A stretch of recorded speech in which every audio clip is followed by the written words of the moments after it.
બનાસકાંઠા જિલ્લા કોંગ્રેસ સમિતિ આયોજિત ખેડૂત અધિકાર યાત્રા રેલી સ્વરૂપે વાવ, થરાદ અને ધરણીધર તાલુકાના ખેડૂતોને અતિવૃષ્ટિ સહાય ચૂકવવા બાબતે ડીડીઓને આવેદનપત્ર આપ્યું।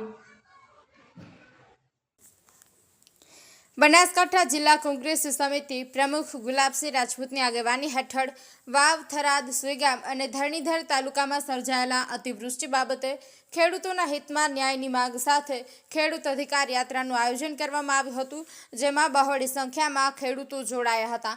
ગુલાબસિંહ રાજપૂતે જણાવ્યું હતું કે વરસાદે વિરામ લીધાને 35 દિવસ જેટલો સમય વીતવા છતાં આજ દિન સુધી કોઈ પણ પ્રકારની સહાય આપવામાં આવી નથી, જેને લઈને સરકાર સામે આક્રોશ વ્યક્ત કરતા કહ્યું કે સરકાર ખેડૂતોને સહાય નહીં ચૂકવે તો અમે કોર્ટનો સહારો લઈશું। અતિવૃષ્ટિ સર્જાયેલા પૂર પીડિતોને જમીન ધોવાણ, પાક નિષ્ફળ, પશુ મૃત સહાય જેવી બાબતોને લઈને સર્કિટ હાઉસથી પોલીસ બંદોબસ્ત સાથે તાલુકા પંચાયત કચેરી સુધી રેલી સ્વરૂપે ડીડીઓને આવેદનપત્ર પાઠવ્યું હતું। જે તાલુકાના ખેડૂતોએ ફોર્મો હજારોની સંખ્યામાં ભરીને અત્યારે ડીડીઓને આવેદનપત્ર આપ્યું છે। જમીન ધોવાણ ને પાક નુકસાની માટેની રજૂઆત હતી, સાથે સાથે ઘરવખરીની રજૂઆત હતી, કેસ્ટોલ હોય, પશુઓની સહાય, ઘર પડી ગયા હોય, તમામ પ્રકારની રજૂઆત લઈને અમે આવ્યા હતા। આની પહેલા પણ અમે સુઈગામ ખાતે પણ આવેદનપત્ર આપ્યું। 5 કેબિનેટની મિટિંગો થઈ ગઈ પૂર આવ્યા પછી, તેમ છતાં કેમ સરકાર નિંદ્રામાં છે? આપણી સાથે મહારાષ્ટ્રમાં પણ આવી હતી, પંજાબમાં પણ આવી હતી, તો એ લોકો 15 દિવસની અંદર ત્યાં સહાય માટેનું પેકેજ જાહેર કરીને મહારાષ્ટ્રમાં કંઈક 33-34 હજાર કરોડ રૂપિયા આપ્યા, પંજાબમાં પણ 5 હેક્ટરની મર્યાદામાં આપ્યા। તો ગુજરાતમાં આપવામાં શું વાંધો છે? અત્યારે પાક નુકસાની પણ 2 હેક્ટરમાં આપવાની, પાક ધોવાણ પણ 2 હેક્ટરમાં આપવાનું, પશુઓની સહાય તો પણ 2 હેક્ટરમાં આપવાની, ઘરવખરી તો ગામમાં આપવાની। 90% લોકો ખેતરોમાં રહે છે। તો 2023માં પરિપત્ર હતો, કેન્દ્ર સરકાર ત્યાંથી ગાઈડલાઈન બહાર પાડે એના પછી જે તે રાજ્ય સરકારે આના સહાય માટેની ગાઈડલાઈન બનાવવાની હોય, તો ગુજરાતમાં ખેડૂતોને અન્યાય કરતી ગાઈડલાઈન કેમ બનાવવામાં આવી છે? જે રીતે વાત થઈ કે જે સરકાર રાજ્ય સરકાર જ બનાવે તો રાજ્ય સરકારને મોટું મન રાખીને આ કુદરતે જે નુકસાન કર્યું છે, 5 વર્ષ ખેડૂતો પાછા ગયા છે।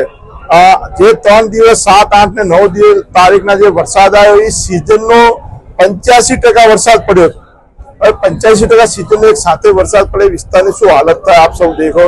તમે બધા પત્રકારો તો આભાર માનું છું કે અમારા સમાચાર જે રાજ્ય સરકાર સુધી પહોંચાડ્યા અને ત્યારબાદ સરકારના લોકો પણ આવ્યા, પણ માત્ર આવીને ગયા। હજી 35 દિવસ થયા, ત્યાં કૃષિ મહોત્સવનો ટાઈમ મળે છે, પણ કૃષિના લગતા જે ખેડૂતો પીડાય છે એમને સહાય આપવાનો આ લોકોને ટાઈમ નથી મળતો, દુઃખદ બાબત છે।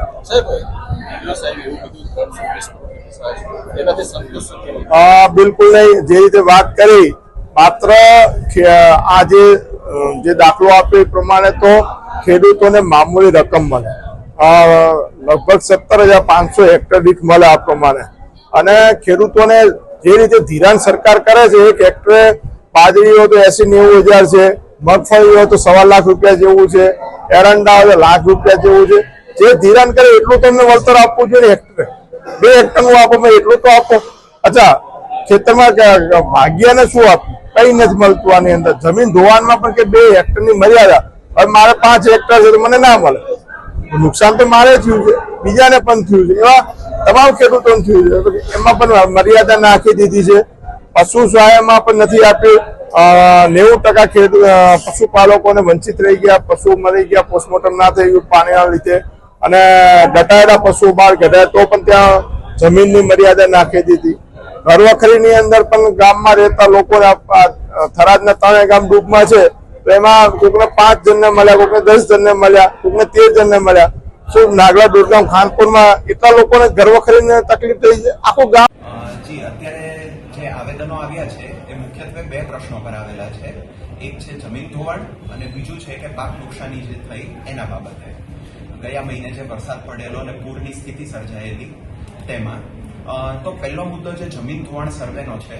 જમીન ધોવાણ સર્વે માટે અમે ઓલરેડી વાવ, થરાદ જિલ્લામાં 37 ટીમોની રચના કરેલી છે અને 16 તારીખથી લઈને 30 તારીખ સુધીમાં ઓક્ટોબર મહિનાની તમામ ગામો જે પૂરગ્રસ્ત થયેલા હતા એ દરેક ગામોના દરેક જમીનોનો સર્વે કરવાનો છે।